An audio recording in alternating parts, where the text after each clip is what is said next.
Nous tous, les êtres humains, quelle que soit notre religion, notre couleur de peau, notre âge, ce que nous avons prévu, nous sommes confrontés au changement climatique. L'être humain charrie plus de gravats que toutes les forces de la nature. Tout le destin de l'humanité est dans les mains de l'humanité. Ce à quoi nous devons nous préparer, nous, c'est à affronter cette situation. Comment allons-nous faire? Chacun pour soi ou tous ensemble?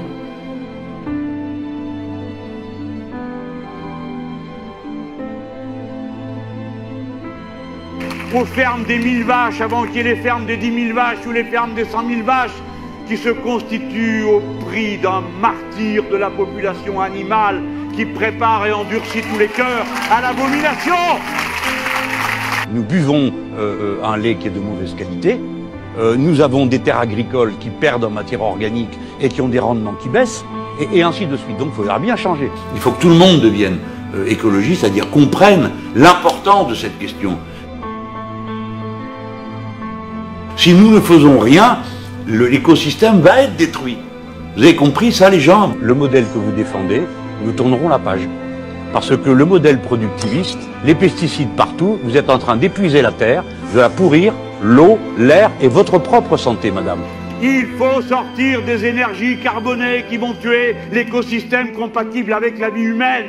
Il faut en sortir de toutes les manières possibles, et de même, vous devez changer votre régime alimentaire parce qu'on ne peut pas continuer comme nous le faisons dans les pays développés avec cette agriculture qui casse tout.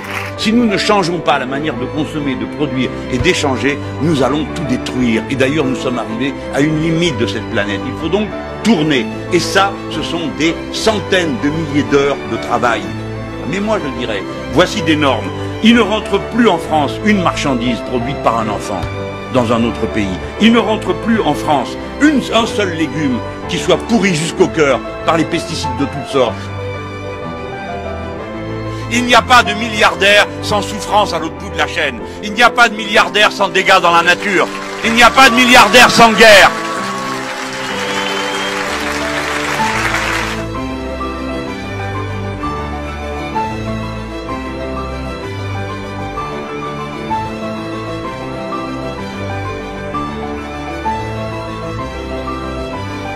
Que personne ne vienne me dire que je propose de retourner à la bougie. C'est le contraire. C'est un défi technique grandiose et extrêmement intéressant pour notre pays. Parce que sur toute la chaîne de renouvellement, pour arriver à un but que je résume en une seule phrase, 100% d'énergie renouvelable.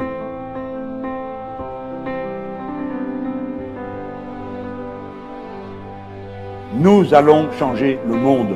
Et nous allons le faire en changeant notre pays. Voilà par quel bout on prend le problème. Et c'est pas trop pour nous. C'est pas exagéré.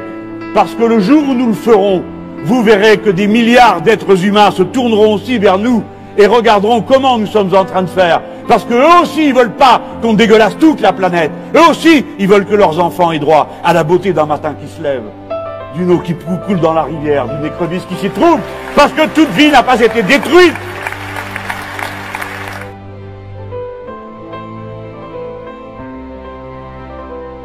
C'est pas une carte de parti écologie, c'est une conscience.